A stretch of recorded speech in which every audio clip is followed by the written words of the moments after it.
شروع کرتا ہوں اللہ کے نام سے جو بڑا مہربان اور نہایت رحم کرنے والا ہے۔ رسول اللہ صلی اللہ علیہ وآلہ وسلم باہر تشریف لائے اور جنگ احد کے شہیدوں کے لیے اس طرح نماز پڑھی جس طرح مردہ پر نماز پڑھی جاتی ہے۔ پھر آپ صلی اللہ علیہ وآلہ وسلم منبر پر تشریف لائے اور فرمایا،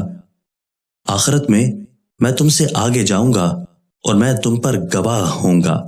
واللہ میں اپنے حوض کو اس وقت بھی دیکھ رہا ہوں اور مجھے زمین کے خزانوں کی کنجیاں دی گئی ہیں، یا فرمایا کہ زمین کی کنجیاں دی گئی ہیں، اور اللہ کی قسم میں تمہارے متعلق اس سے نہیں ڈرتا کہ تم میرے بعد شرک کرو گے، بلکہ مجھے تمہارے متعلق یہ خوف ہے